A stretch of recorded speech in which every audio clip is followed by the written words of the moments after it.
You're listening ad-free on Amazon Music. When Mary Kelly was still just a little girl, her two older sisters nicknamed her Mary Sunshine.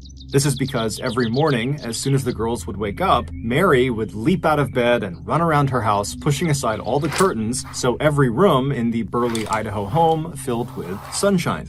The nickname stuck because it not only captured her cute morning routine, but it also captured her sense of optimism, energy, and radiance that people associated with her for her entire life.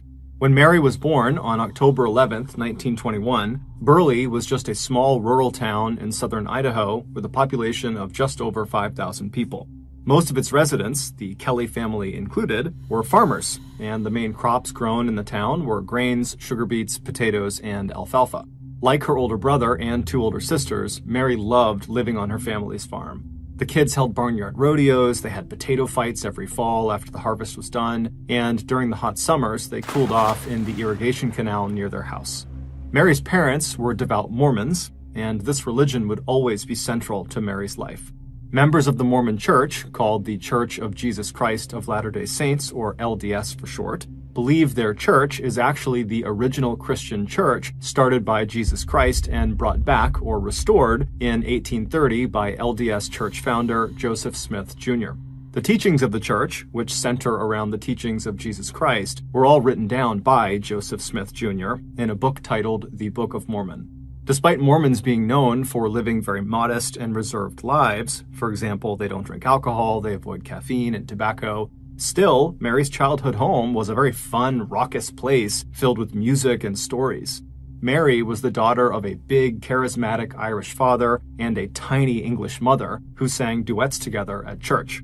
Mary inherited her mother's quick wit, her sparkling blue-green eyes, and her curly hair, but she had her father's sense of humor. Her father also taught her at an early age how to dance and how to yodel. When Mary was 13 years old, a new family named the Campbells arrived in the neighboring town of Unity and joined the same LDS church in Burley that the Kellys attended. Among the Campbells' 13 children was a handsome 16-year-old son named Curtis. He was dark-haired and serious with a flair for math, electronics, and engineering. By the time Mary was 16 and Curtis was 19, they had fallen in love. And the next year, in 1938, the two of them got married. Over the next 14 years, Curtis and Mary moved more than 6 times. They bounced from Utah to Idaho and then back to Utah. Then they made their way to Los Angeles, California, and Nevada. And wherever they lived, Mary was that mom who was full of energy, fun, and who loved a practical joke. At each new town, every kid in the neighborhood quickly learned that if you gave Mary a garden hose, you were sure to get soaked. And if she was inside washing dishes, you still weren't safe because she'd just open the kitchen window and soak you with the sink hose attachment. And no matter where they found themselves, Mary always made sure her family attended an LDS church, and that the family was always involved in the church's education and activities. But for all her good nature and sense of fun, Mary was not a pushover. Once, when her car stalled out right in front of a green light, the vehicle behind her started honking their horn. Unable to get her car going, Mary casually hopped out of her car and walked back to the car behind her, and she knocked on the driver's window, and when the incredulous man rolled down his window to see what she wanted, she said to him in a very sweet voice, "Mister, if you'll go up there and start my car for me, I'll sit back here and honk your horn for you." The driver went from angry to smiling and laughing, and then got out of his car and he walked up to Mary's car and proceeded to fix her engine for her. During those first 14 years of marriage, Curtis would serve in World War II as an aviation technician for the Navy. Mary would give birth to 4 sons and 2 daughters. However, 2 of the boys died shortly after they were born. Despite the heartbreak of losing those 2 children, the economic and political upheaval of a war that redefined the United States as the world's superpower, and the disruption of constantly moving and Curtis constantly changing jobs, Mary and Curtis still had a very strong and happy marriage. When Curtis walked through the door after work, his children knew their parents would always take a few minutes alone with each other to hold hands and talk about their day. In 1952, just ahead of their 15th wedding anniversary, the Campbells' good life got even better when Curtis landed a top-paying job as an engineer with Boeing Aircraft Company in Seattle, Washington. The work, developing the technology that would later be used to design drones for the US military, was more exciting and challenging than anything else Curtis had ever done. The Campbells bought their first house, a 3-bedroom bungalow just outside of Seattle. It had 3 bedrooms and a pastel-colored double porcelain sink in the narrow kitchen right under a window that overlooked the backyard. And so Mary loved to fire her sink hose out of that window to soak her kids and her kids' unsuspecting friends. When the kids had had enough of Mary's big practical joke, there were also empty lots on either side of this house where the kids had plenty of room to play and ride their bikes. Both Mary and Curtis were active in the local LDS church in their town of White Center, and within a year of their arrival there, Curtis became an ordained Mormon bishop and the leader of the ward where the Campbells attended church. 3 years later, in 1956, Mary and Curtis welcomed their 5th child, a little boy who was immediately nicknamed Kelly after his mother's maiden name. Mary felt truly blessed. She was busy working in the church she loved, and she was busy raising her 5 beautiful children. But 2 years later, the Campbells' 20-year-long marriage fell apart. As bishop, Curtis had lots of one-on-one interactions with members of his ward. Often they involved counseling people about their marriages and relationships, as well as giving spiritual guidance. And in late 1957, Curtis began an adulterous affair with a young and strikingly beautiful young woman named Janice, who had come to him for advice about her marriage. Even after church elders stripped Curtis of his bishopship, Mary continued to defend him against accusations and rumors of infidelity. But in 1958, when Boeing reassigned Curtis to McGuire Air Force Base in Trenton, New Jersey, Mary had no choice but to face the terrible truth. Curtis told his wife he did not want her to go with him to New Jersey. Instead, it would be his lover, Janice, who eventually followed Curtis to the East Coast. Mary and her kids were devastated. The perfect life they thought they had was now ruined. Mary packed up her family and moved back to Utah, where her family was, to regroup. In letters to her sister, it was clear that Mary had made up her mind that she'd rather, quote, paddle her boat alone than accept anything less than a committed and faithful marriage. But that didn't mean Mary was opposed to the idea of reconciliation with Curtis. And it didn't take Curtis very long to see the damage he had done to himself and his family. Shortly after she moved to New Jersey with him, Janice left Curtis and went back to her parents' home in Utah, and so Curtis, now all alone, fell into a deep depression. Despite feeling betrayed and hurt by him, Mary was very worried about Curtis. So after nearly a year of being separated, when Curtis began to reach out to Mary and tell her how much he missed their life together, Mary was open to moving with the kids to New Jersey to be with him again.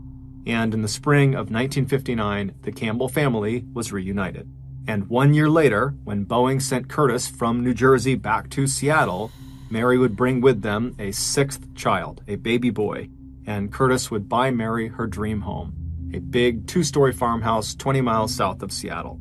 The white wood-sided house had a covered wraparound porch, a big kitchen, and a side entrance. The long gravel driveway was lined with trees and lilac bushes, which Mary loved. Most of the nearby properties were lettuce farms, and in the spring, the dark, damp fields would be covered in green.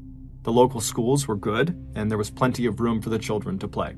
And right after they had unpacked in their new home, Mary got deeply involved in LDS church activities. Over the next 2 years, she became the head of her local ward's relief committee. She was also a member of the Church Building Fund Committee, and she was active in Primary, the LDS program that offered religious instruction to kids aged 3 to 12. But Mary had changed. The separation and Curtis's infidelity had taken some of the light out of her nature. It had also made her very sympathetic to the plight of divorced or single women. So in 1960, a year after they were back in Seattle in a little town called Kent, when the ward bishop asked Mary and Curtis to help counsel and support a young single mother who had just joined their ward and didn't know anyone, Mary was very quick to say yes. 26-year-old Thelma Ann Swenson was grateful for Mary and Curtis's help. 10 years earlier, she had moved to Utah from her hometown in England and married a Mormon from Salt Lake City. When the marriage broke down, she moved to Kent in Washington with her 3 young children, but she was just barely scraping by financially.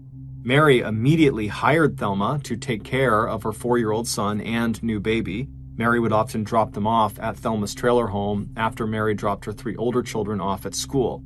This arrangement allowed Thelma to get a much-needed paycheck, and it gave Mary more time to spend on church activities when her older kids were at school. As Thelma and Mary became friends, Thelma opened up to Mary and Curtis about problems she was having with her estranged husband. And when Thelma showed up one evening at their house with a bruise on her face, she told them that the injury was the result of her estranged husband hitting her. The Campbells were horrified and urged Thelma to contact them anytime she ever needed anything or anytime she ever felt like she was in danger. From that point on, Mary always made sure to invite Thelma and her kids to every holiday dinner just so that they wouldn't be alone a couple times a year.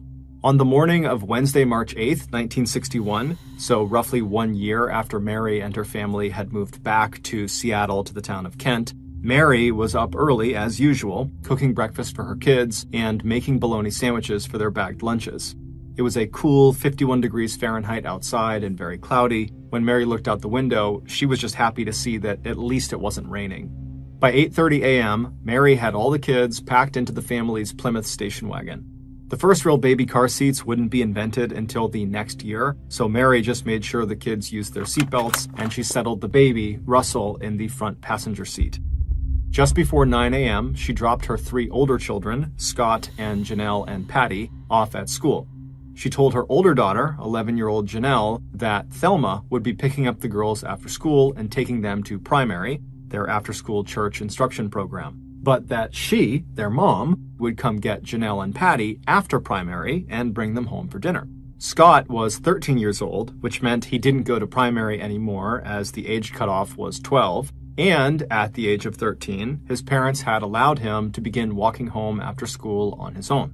After smiling and telling her son she would see him after school, Mary looked behind her and checked that her 4-year-old Kelly was still belted in the back seat, and then she turned to the front seat to make sure her 7-month-old baby, Russell, was still secured in that seat.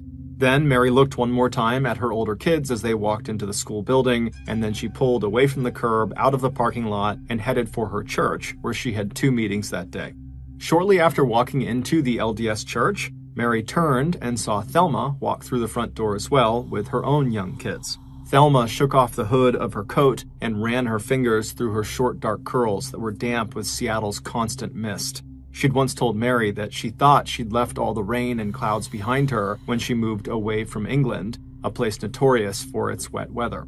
When Thelma looked around and saw Mary, she smiled and walked over. The 2 women chatted for a few minutes, Thelma confirming that she was all set to take Mary's 4-year-old son Kelly home with her that afternoon for a playdate. By the time Mary's second church meeting ended at noon, Mary was very thankful for Thelma's help. By that point, Mary's baby, Russell, had started to get restless and fussy, and so Mary was eager to get back to her home and put him down for a nap, and then maybe she'd have a little time to herself. It was about 12:30 in the afternoon when Mary drove up the long gravel drive to her house, parked the car in the detached garage, and let herself into her house through the side door, which led directly into the kitchen.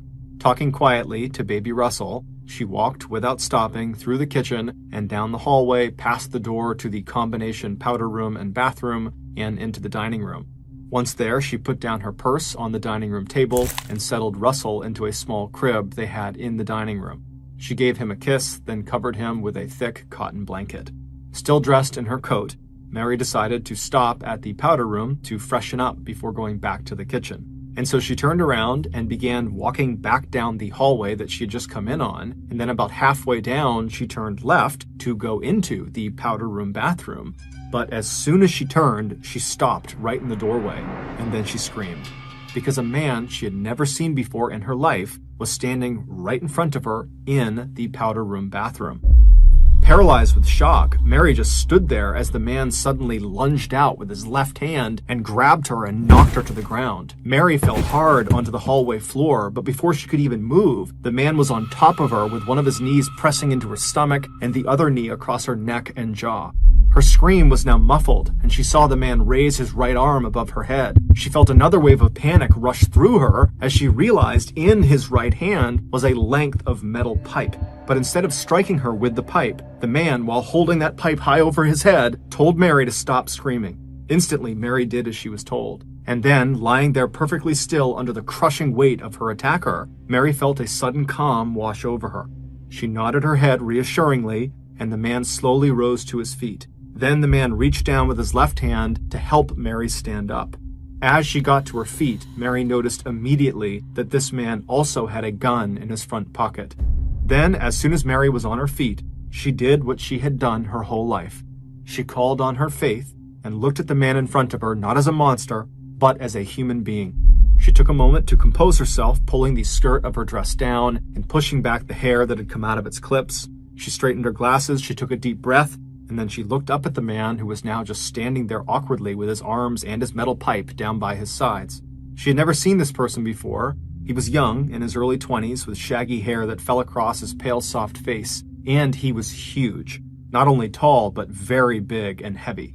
Mary let out a deep breath and then said, "What do you want?" The man seemed eerily calm.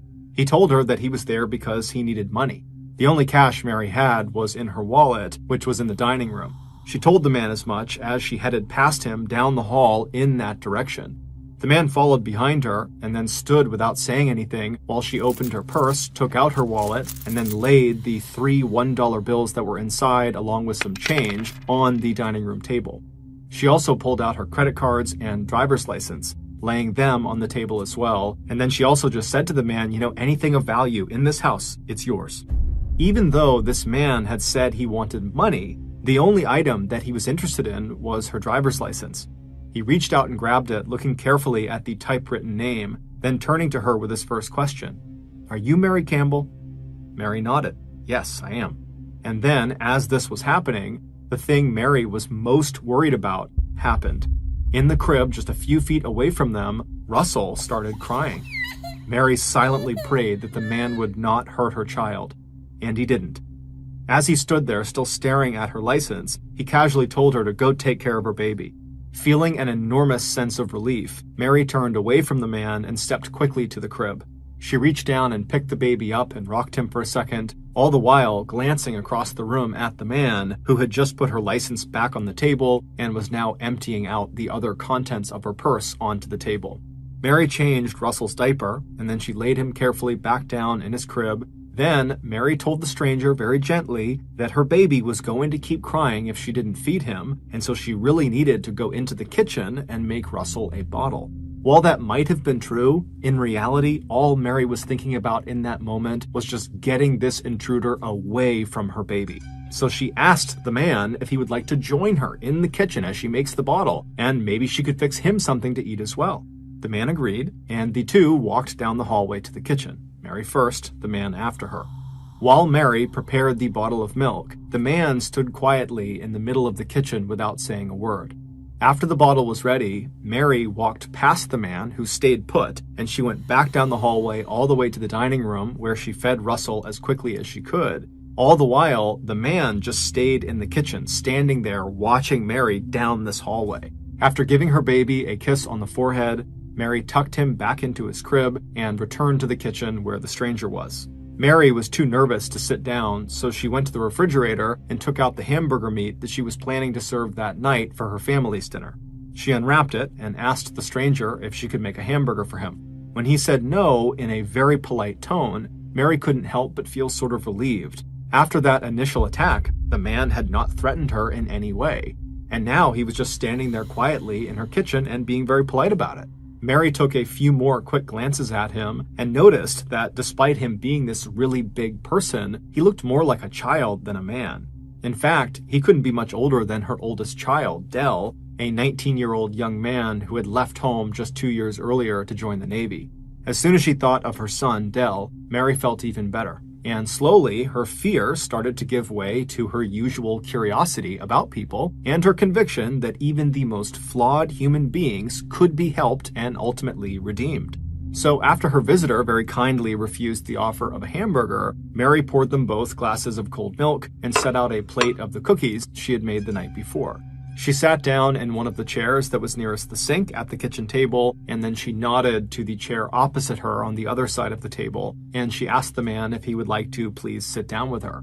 The man seemed to like this idea, so he walked over and sat down. He also carefully laid the metal pipe he was carrying on the empty chair next to him. Once they were both seated at the kitchen table, Mary reached for a cookie and took a bite, and then pushed the plate in his direction. As he took a cookie off the plate, Mary asked him why had he tried to rob her. The man explained that for the last 6 months he had not been able to find any work, and he and his wife desperately needed money so they could buy food and take care of their 2-year-old son. Mary listened, already turning ideas over in her head about how she might be able to help this young family like she and her husband had been helping Thelma. When there was an opening in the discussion, Mary gently encouraged the stranger not to rob her, that was the easy way out, and something he would likely regret. She then told him he should consider opening himself up to prayer and also to asking for help and guidance. They chatted for a few more minutes over the milk and cookies. Then suddenly, the man asked Mary if she would like to go upstairs with him and see what he had done to her house. She couldn't tell if he was proud of what he did or if he felt bad and just wanted to show her. Clearly, there was something off about this man, but he didn't seem like he wanted to hurt her, and she didn't want to make him angry again, so she said, okay, and together they headed up the stairs.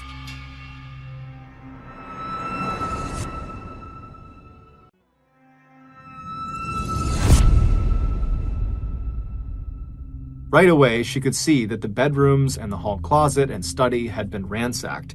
Articles of clothing had been pulled out of drawers and tossed on top of the floor. The man apologized for the mess, saying he had tried to make it look like a burglary had happened. When Mary knelt down in front of the bureau in the master bedroom to start refolding the clothes back into the drawers, the man also bent down and started to help her.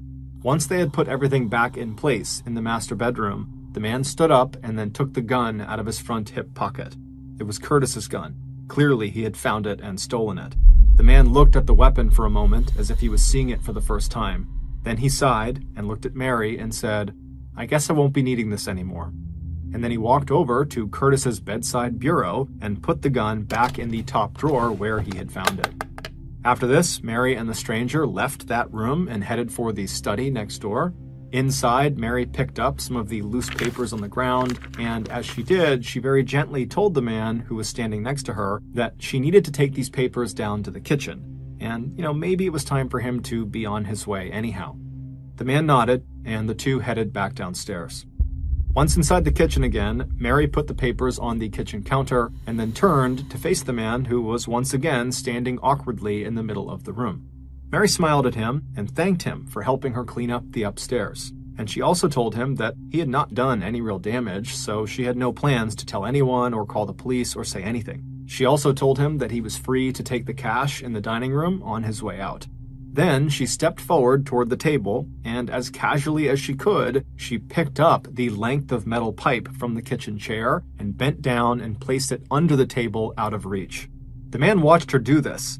Then, after a pause, he asked if she might be able to give him a ride away from her house. Mary sat down on one of the chairs for a moment, just wishing now that this man would leave. She took a deep breath, and then she looked up at the man who had now moved to the side door of the kitchen that opened into the side and backyard. Mary looked at him and said, "No, I can't give you a ride." Then Mary stood up and walked over to the door with him and pointed through the window on the door to an outside white gate on the edge of their property. And she told him that if he went through that gate and crossed a wooden plank that led over a stream and into the woods, that no one would see him leaving. The man stared at Mary for a few seconds, and then he thanked her for the milk and cookies, and then he looked down kind of sheepishly and said he was sorry that he had hurt her, and then he turned and reached for the doorknob. Mary felt a flood of relief wash over her. She immediately began running over the crazy story she would tell Curtis that night when he came home and they sat together on the couch in the living room talking about their day. Later that same afternoon, Thelma arrived at the schoolyard to pick up Mary's daughters, Janelle and Patty. Scott, happy he had aged out of primary religious education classes, had already started the walk home to his family's farmhouse. There was barely enough room in Thelma's old car for the two girls. They had to squeeze in alongside their little brother Kelly, as well as Thelma's kids who were ages 7, 5, and 3. Janelle was annoyed when Thelma said that she would be back in about an hour or so to pick them up, not their mother. Apparently their mom had called Thelma to arrange a last-second swap because their mom was tied up with something. Janelle didn't care about the last-second swap or getting a ride with Thelma. She just hated how crowded it was in Thelma's old car and didn't want to have to get back in. But Janelle just shrugged and hopped out of the car and began steering the younger children towards the door of the church. Sure enough, about an hour later at 5 p.m., Thelma was waiting outside for the kids, and all 6 of them piled into her tiny car.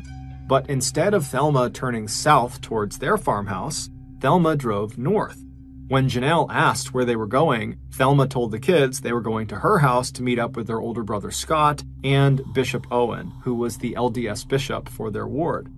Janelle shrugged again. She had no idea why her brother was at Thelma's, but she didn't care about that. Mostly, she was just feeling irritated as she jostled with her 9-year-old sister Patty for a little more elbow room.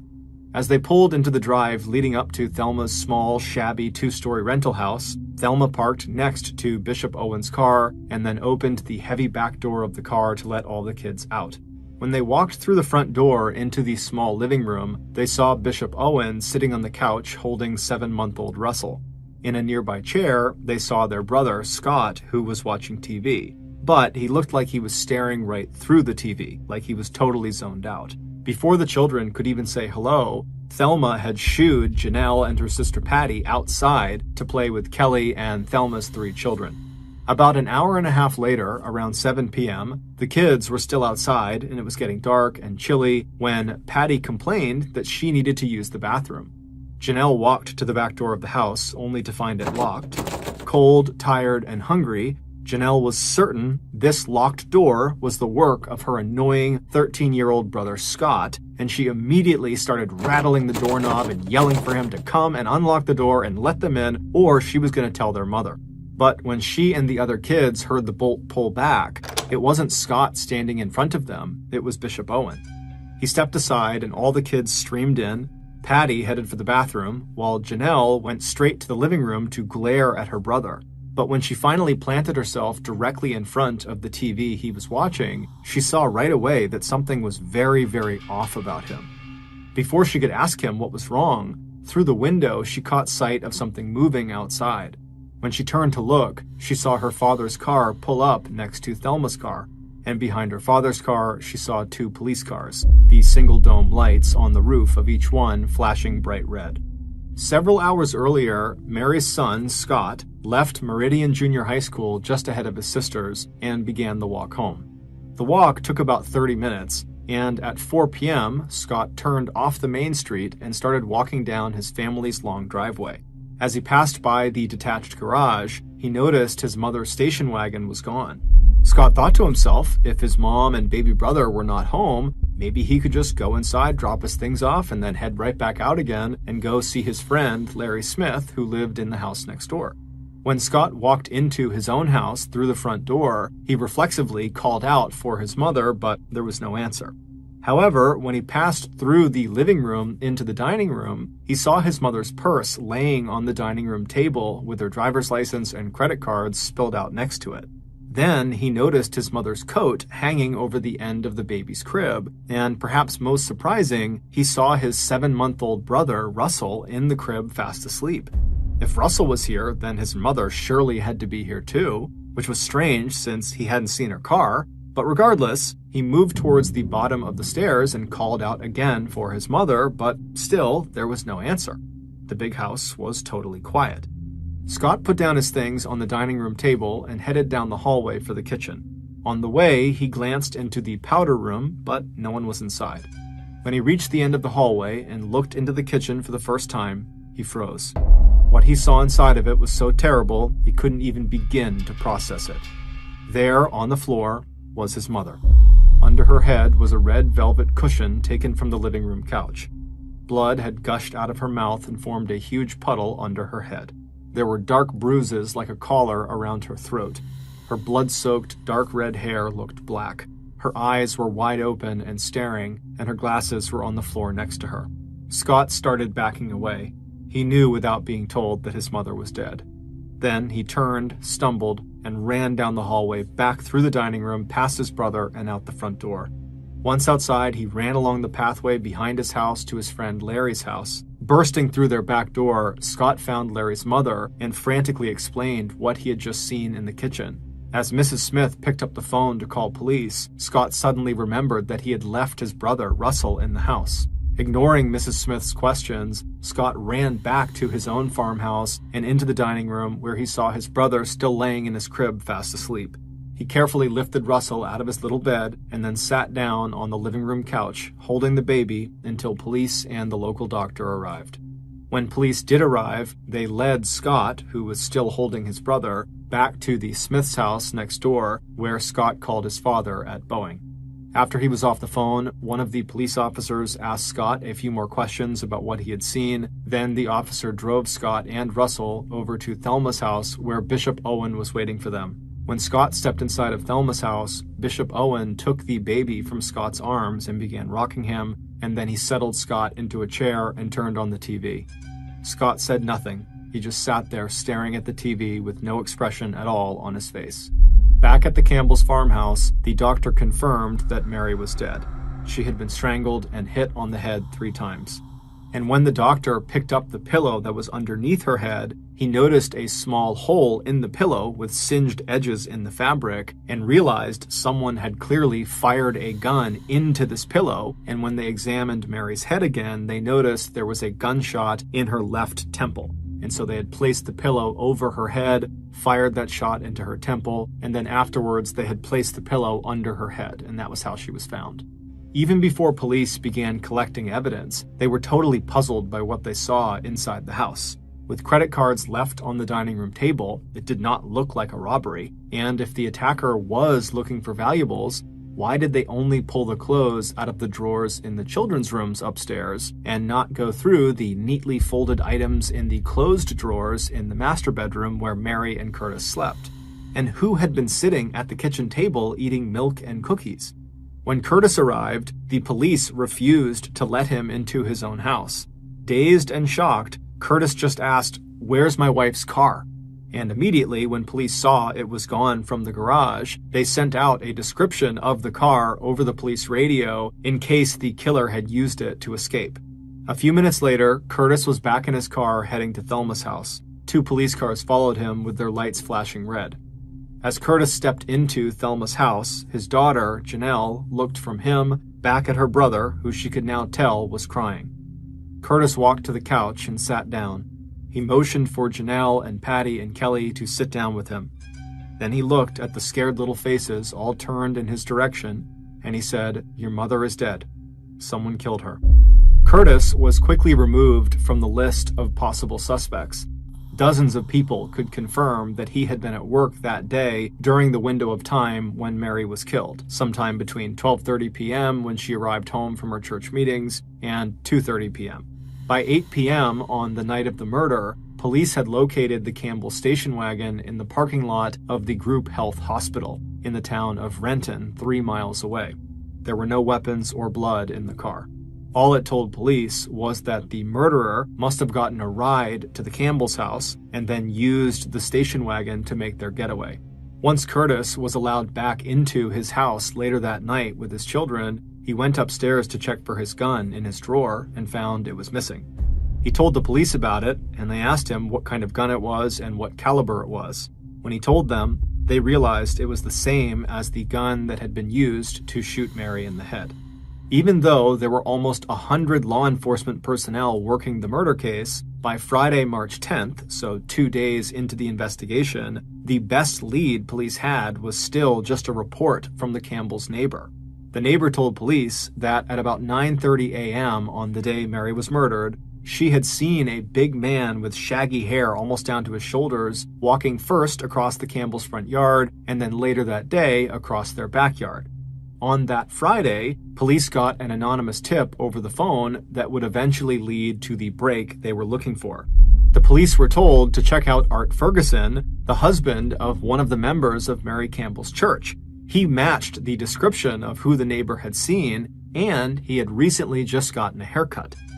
21 years old and weighing 220 pounds, Art, along with his 20-year-old wife, Virginia, actually did not have very much information to offer police when they were questioned. While Art did not know the Campbells, his wife Virginia did, and she was totally traumatized by the murder. Between sobs, Virginia kept going over and over what little she knew about Mary's movements the morning of Mary's murder. She'd seen Mary at church, and she'd heard Mary and Thelma making plans for a playdate. She had even visited Thelma after church and seen Mary's son, Kelly, out playing in Thelma's backyard. But after Virginia's visit with Thelma, Art and Virginia had not been in Kent. They had spent the afternoon driving 60 miles to eastern Washington to see if Art could find work at 2 local mills out there. The reason Art had a haircut was because Virginia had insisted that he had to get one. She thought he wasn't getting hired because he looked sloppy. But the next day, Saturday, 3 days after the murder, police got a call from Art's father. He told them that they better get out to his place. There was something his son needed to tell them. Once police arrived, they found Art sitting at his father's table, head in his hands. He didn't waste any time telling police what had been weighing so heavily on his mind for the last 3 days. Art told them in a calm voice that he had killed Mary Campbell. Police immediately arrested Art and took him into the police station, and there he spent most of the next day answering questions about his crime. He seemed to have remembered every detail of what happened. The following is based on Art's statement to police. On Wednesday, March 8th, so the day Mary was killed, Art said he walked up the driveway of Mary's farmhouse at about 9:30 a.m.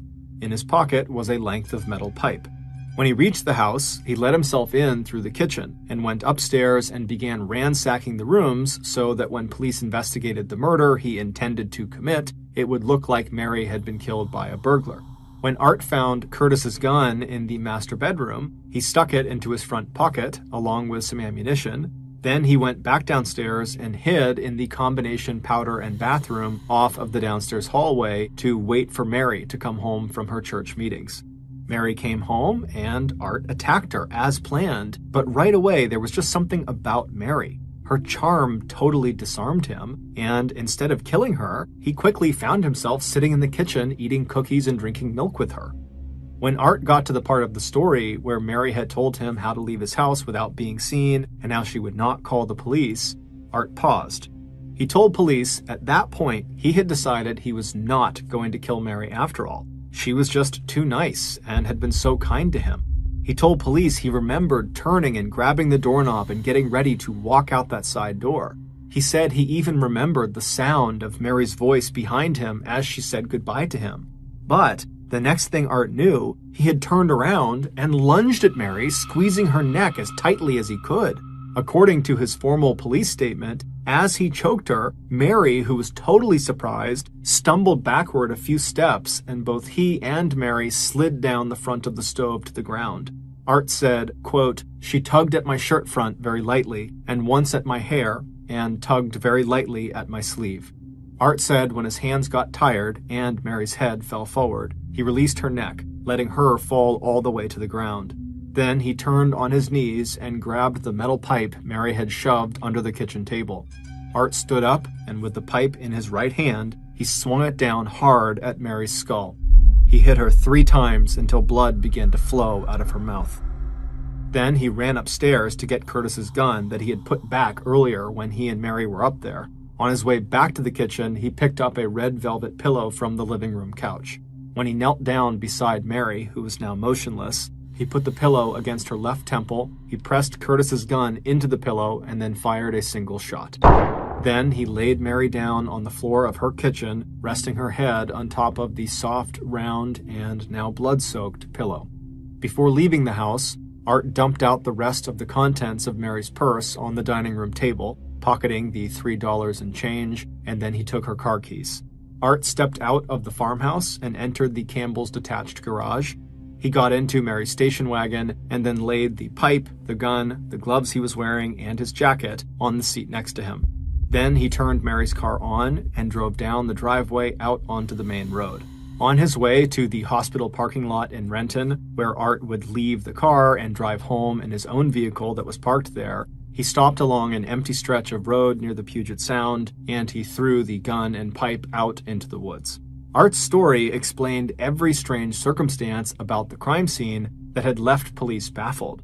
from the milk and cookies left on the table, to the ransacked bedrooms, to the baby sleeping unharmed in his little bed. But what it didn't explain was why Art had killed this mother of 6, who he didn't even know.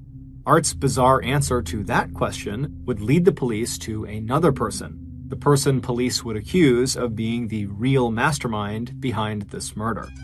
On March 8, 1961, the morning of the murder, while Mary was busy dropping her kids off at school and then heading for her church meetings, Art was waiting next to his car in the parking lot of the hospital in Renton, about 3 miles away from Mary's farmhouse.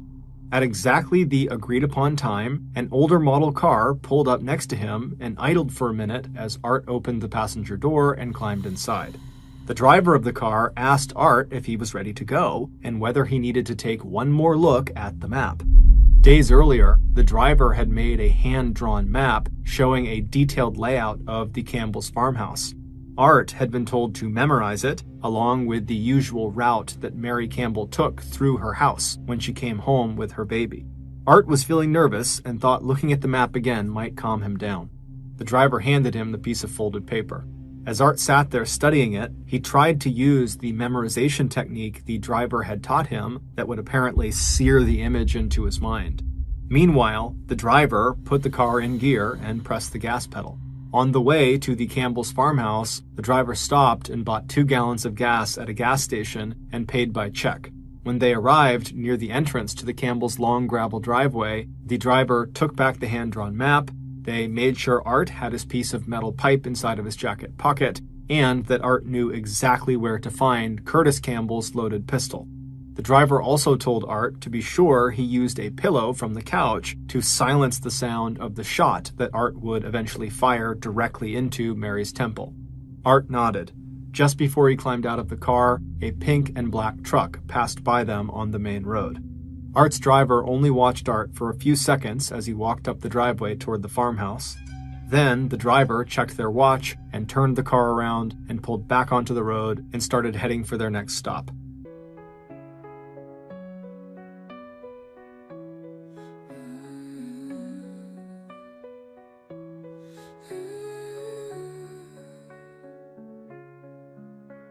City lights are fading, lost in this decay. About 3 hours later, at 12:30 p.m., when Art ambushed Mary inside of her house, Art's driver was standing in a different house in front of a kitchen clock, watching the minute hand with intense concentration.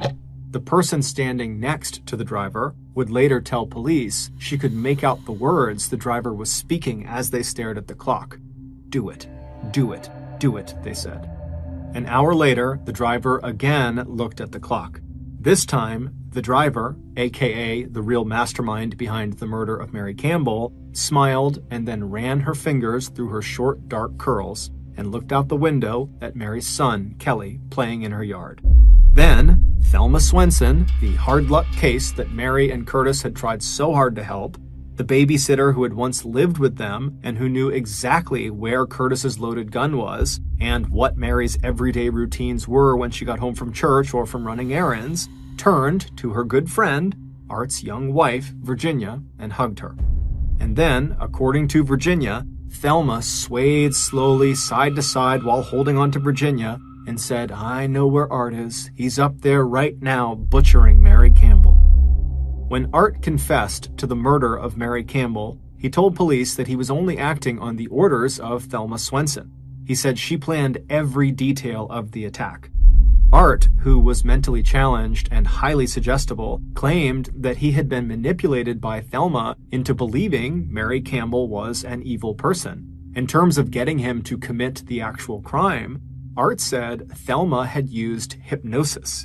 And when police checked local town library records, they would see that Thelma had checked out several books on mesmerism. Art accused Thelma of basically putting him into a trance and then literally walking him through every step he followed once he was inside of Mary's house. Police would later find a copy of that hand-drawn map of the Campbell's farmhouse in Thelma's house. The gas station attendant who took Thelma's $2 check on the morning of the murder, and later the driver of that pink and black truck that had passed by, would both confirm that they saw Art in Thelma's car the morning of the murder. According to Art's wife, Virginia, Thelma had drawn her into the plot as well. Virginia told police that Thelma had met with both her and Art and asked them how they would go about killing someone and not getting caught. It was through these conversations she was having with Art and with Virginia that Thelma began to put together a plan to murder Mary Campbell.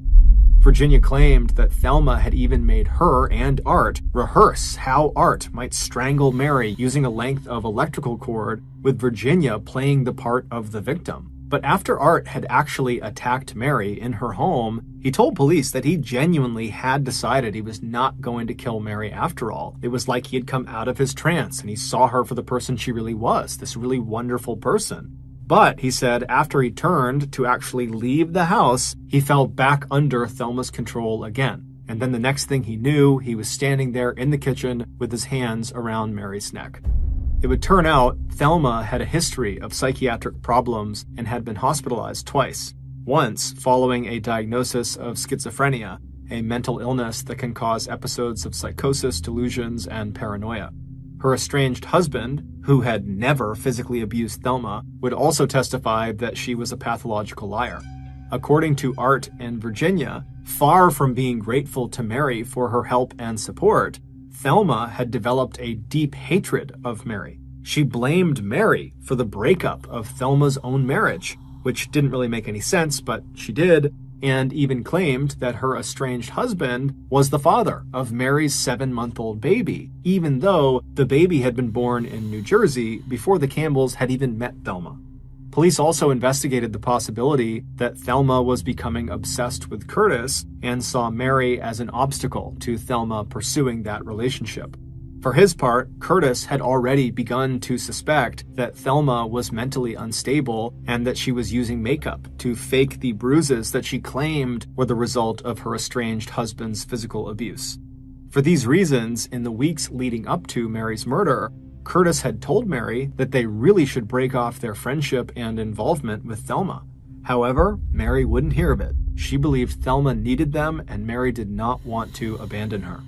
On September 23, 1961, just 6 months after Mary's murder, both Art Ferguson and Thelma Swenson were found guilty of first-degree murder and sentenced to life in prison.